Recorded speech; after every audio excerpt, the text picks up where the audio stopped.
Sud Radio Auto, essai croisé. Votre rendez-vous sur Sud Radio tous les dimanches dans le Grand Matin Week-end avec nos partenaires de Mobility TV. Nous essayons pour vous un véhicule neuf avec nos spécialistes que je vous présente aujourd'hui. Mélina Priam, bonjour à vous. Bonjour. Journaliste à l'Autojournal. Stanislas Laroumet également, bonjour. Bonjour. Journaliste automobile indépendant et fondateur de Ma Voiture Idéale. Et on est avec Cédric Fréhour, bonjour. Bonjour. De petites observations automobiles et journaliste automobile au journal Les Échos. Aujourd'hui, nous essayons la Volvo C40. Tiens, Cédric Fréhour. C'est la plus rock'n'roll des Volvo. C'est un bon démarrage. C'est plutôt pas mal. Pourquoi ? Alors que Volvo, normalement, c'est plutôt, comment dirais-je, assez conservateur. On ne s'attend pas justement à quelque chose de flamboyant, en tout cas de roulant en dehors des clous. Et celle-ci, elle arrive, elle est non seulement électrique, mais je pense que Stanislas va en parler, il vient d'en claquer la portière, mais elle est surtout avec un design, elle est SUV coupée. Et on sent qu'ils se sont impliqués. Ils ont fait avec les petites LED, vous savez, les LED, ce sont surtout ces petites lumières qui clignotent et tout ça, on peut faire ce qu'on veut. Et là, ils se sont mais vraiment lâchés. Et quand on la voit, elle donne envie. Alors, elle reprend en fait les traits d'un SUV, le V40, qui existe, pas le V40, XC40. Le XC40, excusez-moi, le XC40, et elle le rend coupé. Et franchement, quand on se dit, mais ça y est, il se passe enfin quelque chose. Et le désir qu'on attendait de Volvo, l'espèce de petit, la pétillance dans les yeux. Boum, ils l'ont. Et c'est bienvenu. Alors, c'est l'effet de surprise en tout cas qui il y a un vrai effet de surprise. Il y a aussi un côté très très jeune qui est vachement plaisant. Alors que Volvo, on se dit zut, il faut avoir au moins 55 ans pour en prendre le volant. J'adore les Volvo. Donc... Et j'aurai bientôt 55 ans. C'est une indication sur votre âge, allais-je dire. Donc, voilà. Mais là, on se dit ça y est, ils veulent effectivement séduire. Volvo, c'est aussi la Chine, puisqu'une partie du capital est détenue par les Chinois. Et par conséquent, je pense qu'aussi, ils veulent pousser vis-à-vis de jeunes Chinois qui commencent à peut-être avoir les moyens de rouler en Volvo. Stanislas Laroumet, on est descendu. Vous avez refermé la portière il y a quelques heures. Quelques heures exactement. Eh bien, écoutez, oui, moi, je rejoins Cédric. Moi, j'adore l'ambiance des Volvo. C'est-à-dire que déjà, à l'intérieur, il se passe vraiment quelque chose. Il y a ce fabuleux design suédois qui est très apaisant. Ils ont quand même une inspiration phénoménale, je trouve, en Scandinavie. Si tu me permets de t'interrompre, c'est les seuls et les rares à utiliser des couleurs claires dans l'habitacle. C'est vrai. Tout le monde devient tout noir. Eux, ils ont encore du bois. Ils ont encore des cuirs beiges. Le plafond, et tout ça, il est encore clair. Alors que tout le monde fout du noir partout parce que c'est moins salissant et ça se revend mieux. Mais résultat, on est engoncé. Exactement. Et là, j'avais la moquette bleu ciel. Tiens, oui, effectivement. Vachement bien. Il y a une originalité. Non, en effet, C40 convaincante, comme j'allais dire un peu toutes les voitures électriques. Qu'est-ce qu'on va dire des généralités ? Eh bien, ça marche fort, c'est lourd, c'est silencieux et il n'y a pas d'autonomie. Bon, sauf que vous avez une base de comparaison maintenant quand même. Parce que oui, je suis d'accord. Vous en avez essayé combien des voitures électriques depuis quelques années ? C'est pas une trentaine, je pense, mais oui, ça progresse. Mais globalement, et je pense que tous les trois autour de la table, on va dire la même chose. La conduite d'une voiture électrique, à part une Dacia Spring, qui est vraiment une voiture très bas de gamme électrique et qui est la moins chère du marché d'ailleurs, j'ai vraiment l'impression que tout se ressemble. Donc ça, évidemment, il n'y a pas de différence d'agrément mécanique. Après, ça se joue sur l'autonomie. Et encore une fois, si on fait du 130 km/h sur autoroute... Volvo C40, 130 km/h sur autoroute, je tiens combien de temps ? 350 km maxi, je pense. Et encore une fois, c'est difficile de le vérifier parce qu'on ne veut pas aller jusqu'à la panne sèche. Non. On peut raconter des histoires, des voitures qui sont reparties en camion plateau diesel, justement, parce qu'ils n'avaient plus de batterie. Ça pourrait arriver, effectivement. Mélina Priam. Moi, je trouve ça un peu dur. Je ne suis pas une fan des voitures électriques, loin de là. Maintenant, elles ne se ressemblent pas toutes parce que c'est vrai que mécaniquement, la technologie est proche. Maintenant, il y a des moyens de faire la différence sur le châssis. Alors, elles sont toutes lourdes, donc c'est vrai que ça fait des voitures un peu pataudes, qui sont pas très dynamiques, et c'est justement parfois contradictoire avec la motorisation. Et là, alors j'aime les Volvo, je rejoins. C'est la plus puissante des Volvo. Oui, c'est la plus puissante des Volvo, mais justement, derrière, il y a pas le comportement d'une voiture dynamique. C'est-à-dire, ça reste une voiture lourde, un peu empoulée. Alors, c'est pas une surprise pour une Volvo, parce que les Volvo sont des voitures confortable généralement. L'ajustement, en plus, celle-là, elle est un petit peu ferme. Alors, ça accélère super fort en ligne droite, 400, non, mais à la sortie 408 du péage, chevaux. on bat tout le monde. Ah oui, on bat tout le monde. Turbo, mais après, pendant 300 en ligne droite. Oui, pas pendant 300 km. Voilà. Mais après, donc, j'ai un peu de mal à comprendre pourquoi Volvo a fait une voiture électrique aussi puissante, alors qu'ils auraient pu se contenter, comme d'autres, d'un peu moins de puissance et d'y mettre une batterie peut-être un petit peu plus grosse pour gagner en autonomie et avoir quelque chose de plus cohérent par rapport à sa philosophie. Ça arrive, puisqu'il y a une version 231 chevaux de cette C40 qui devrait d'ailleurs faire un peu plus de kilomètres. Bien qu'elle ait une batterie elle aura une plus petite batterie. Oui, donc moi je suis d'accord avec toi, Mélina. C'est pourquoi cette course à la performance, elle est un peu ridicule. Il vaudrait mieux avoir plus grosse batterie et un plus petit moteur. Ils en avaient besoin en fait pour l'autonomie. Vous savez, c'est une des compétitions. Il faut absolument essayer d'aller le plus loin possible entre chaque recharge.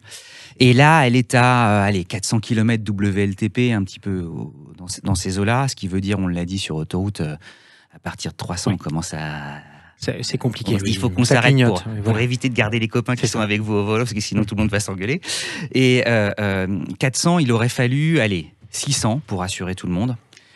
Et ils vont y travailler. Mais il faut absolument, dans la gamme de chaque constructeur désormais, une voiture électrique pour essayer de conserver les clients. Donc on les comprend.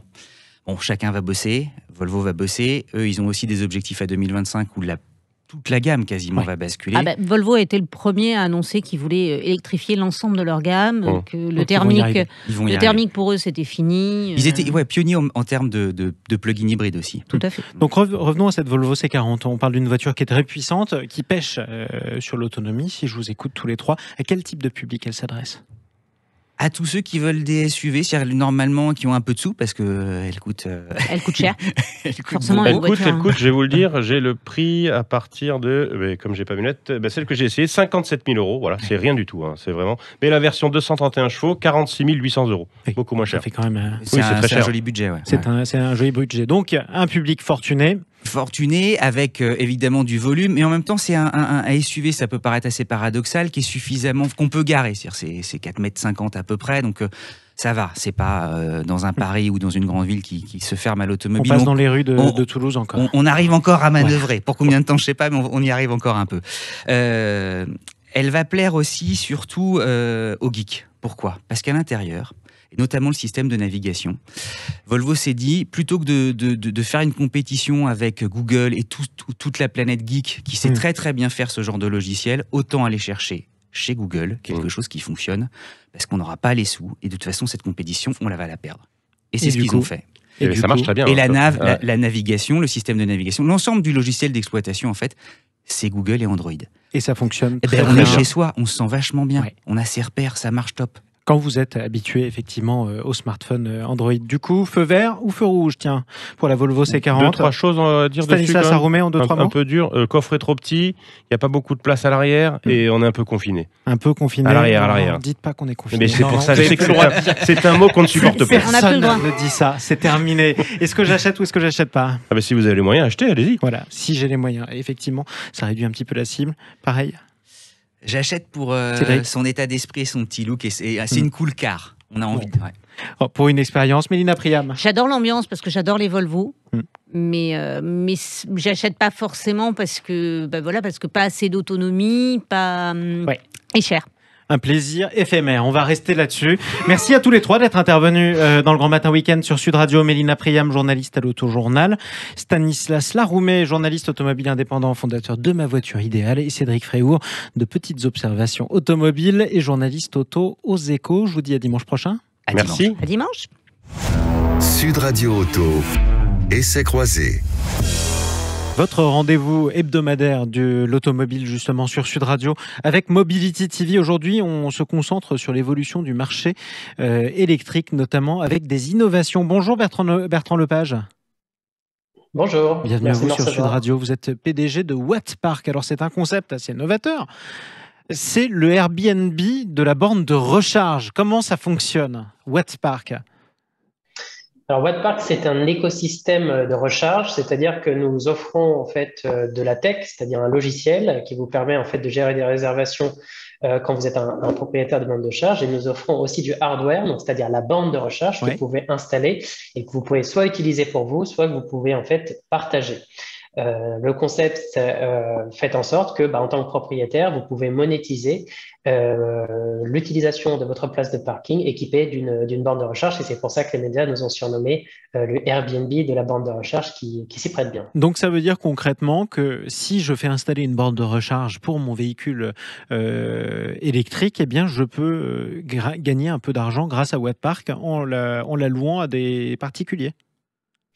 Exactement. C'est-à-dire que ce qui fait la force de Wattpark, c'est notre communauté. Ce sont toutes les personnes qui vont s'inscrire, plus justement les propriétaires de bornes. Quand vous passez à l'électrique, en fait, c'est un peu une sorte de saut dans l'inconnu et ça fait un petit peu comme les motards où, en fait, ceux qui utilisent des véhicules électriques entre eux, eh bien, en fait, créent un lien ou en tout cas, il y a quelque chose qui les rapproche. Donc, nous, notre métier, c'est de créer cette communauté et de faire en sorte que, étant donné qu'il n'y a pas assez de bornes de recharge, en fait, dans les zones de province et dans les zones de campagne, c'est d'utiliser justement un réseau secondaire basé sur du foncier privé par des particuliers, mais ça peut très bien être aussi des entreprises dans certains cas, qui mettent à disposition une place de parking équipée d'une borne Wattpark, et tout ça est fait de façon extrêmement simple pour s'équiper rapidement. Alors comment ça fonctionne? Tiens, justement, j'ai ma borne, j'ai Wattpark, j'ai un logiciel du coup, j'ai un agenda avec des horaires, un petit peu comme si je louais ma chambre ou mon appartement?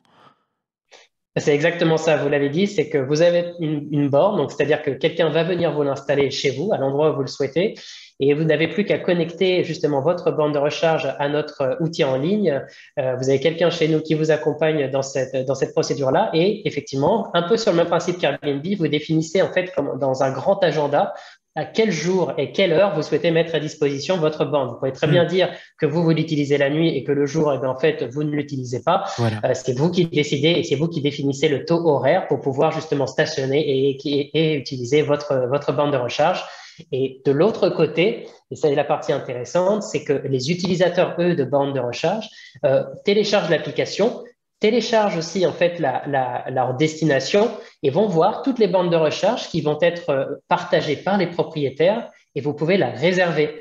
Ça semble bête, mais la réservation vous fait baisser le stress en fait quand vous allez conduire en électrique et vous allez avoir l'assurance que votre borne ne sera réservée rien que pour vous quand vous allez en avoir besoin. L'innovation se situe là. Donc ça veut dire que je fais partie aussi de la communauté Wattpark même si je n'ai pas de borne. Je peux en faire partie. Tout à fait, c'est-à-dire que c'est ceux qui ont des bornes, donc les propriétaires, et ceux qui utilisent un véhicule électrique, effectivement les utilisateurs. Ce sont effectivement une communauté générale. Alors vous avez utilisé un mot qui sonne tout de suite à mes oreilles, vous avez dit « je peux monétiser ma propre borne ». Tiens, on va y aller par étapes. D'abord, combien d'heures je dois louer à un seul véhicule ma borne pour qu'il puisse recharger en moyenne ? Tout va dépendre si vous voulez, de combien de batterie, en fait, de pourcentage de batterie vous allez avoir besoin. Donc, c'est-à-dire de la capacité de votre batterie. Ça varie, en fait, pour chaque véhicule. Il faut vraiment voir notre borne de recharge. C'est-à-dire qu'en fait, nous faisons de la charge lente 3,7 et 7 kW. Donc, c'est de la charge lente. Donc, il faut voir la borne, si vous voulez, comme une sorte de prise, comme quand vous voulez recharger votre téléphone portable, vous avez un petit peu vous charger partout.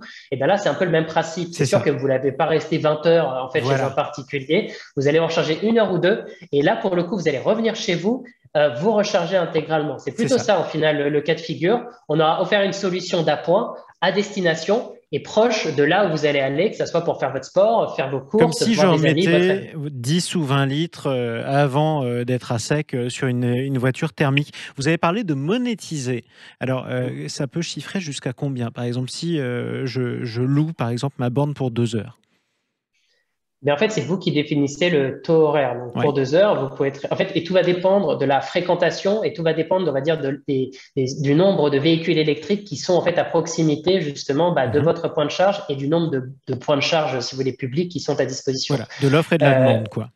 Exactement. Donc, c'est vrai qu'aujourd'hui, ça va dépendre. On a certains cas de figure. Au final, on peut monétiser jusqu'à 100 voire 150 euros par bande de charge mensuellement. Alors c'est très particulier, dans un cadre très particulier, à proximité de stades de foot, à un endroit où vous n'avez pas de bande de charge. Là, pour le coup, c'est un véritable jackpot. Mais néanmoins, pour un petit peu monsieur tout le monde, eh bien en fait, vous pouvez monétiser et offrir justement une recharge, par exemple une fois par mois ou 2 fois par mois. Ça fera peut-être 5 ou 10 euros supplémentaires. Alors là-dessus, forcément, il faut calculer le coût de votre énergie, mais néanmoins, ça reste quand même une génération de revenus supplémentaires qui peut très bien s'ajouter à d'autres sources de revenus. Si vous avez Airbnb, eh bien en fait, c'est une autre façon d'attirer justement des clients chez vous. Et effectivement, tout est connecté parce qu'en fait, nous avons la partie software, la technologie qui peut s'intégrer à d'autres choses. Exactement. En toute logique. Combien d'utilisateurs dans la communauté Wattpark à ce stade ?